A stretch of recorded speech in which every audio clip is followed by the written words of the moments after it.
Is the Sovol SV08 3D printer worth your hard-earned cash? Because I've been using this 3D printer for several months, and I'm going to break down the pros, the cons, and who this 3D printer is really for. Stick around if you're interested in open source tinkering, massive prints at crazy speeds, because this might be your next 3D printer. First up is the SV08 is fully open source. This means no lockdown firmware, just endless customization. If you want to tweak Clipper, add mods, or even add a tool changer, go for it. Open source keeps 3D printers evolving, and the SV08 is no exception. For myself, I'm going to be adding a tool changer, and if you're interested in that project, please subscribe. Pro number 2 is the build volume of this 3D printer. The 350mm by 350mm by 245mm build area of this 3D printer means you can 3D print helmets and other large things all in one go. But here's the kicker. It's fast, and with Clipper's input shaping and pressure advance in the fancy programming, you're getting quality and speed. Though remember, you will need to slow your 3D printer down if the 3D print is detail heavy. No matter what you do, you have to go slower for higher detail. Pro number 3 is print quality, and out of the box, the print quality on this machine impressed me. But like any 3D printer, it shines when you dial in your filament. A well-tuned PLA profile? Flawless. PETG, ABS, even nylon. Doable, but expect a tweak. More on that in my upcoming filament guide, and if you don't want to miss that, subscribe. Speaking of materials, PLA, PETG, TPU, ASA, polycarbonate, this 3D printer handles them all. For abrasives like glow-in-the-dark and carbon fiber, you will want a hardened nozzle. Luckily, this 3D printer is easy to upgrade. And that brings me to the cons. Con number 1 is the firmware quirks. Early production models of the SV08 had Clipper bugs.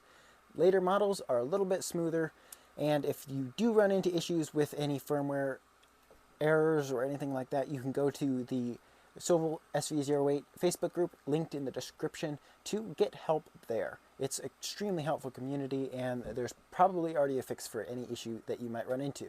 If you get communication errors with the SV08 losing connection with the tool head board, an easy fix is a ferrite core around the cable going into the tool head. It's extremely cheap, and it removes any worry about communication errors ruining your prints halfway through, and it's a definite recommend for me to do that. I've had one on, and I've never ever had issues with communication errors, and I didn't have any before that, but I put it on there just to be safe. Con number 2 is bed leveling. The stock induction probe works, but some users have reported inconsistency and inaccuracies with it. There's already a 3D printable fix for it, for upgrading to a larger induction probe that is more consistent and more accurate. Or you can go all in with a big TreeTech Eddy probe, way more accurate and much faster. I will be using one in my tool changer project upcoming in future months, so subscribe if you don't want to miss out on that project series. Con number 3 is the warped bed, or taco bed, that a lot of users, not a lot, but a few users get, and it basically is a taco bed where the edges are higher than the middle, or the middle is higher than the edges, and it kind of looks like a taco. It's normally out 1 millimeter and a little bit more depending on each person's case. It's not all the same, but it can mess with your first layer of your 3D print.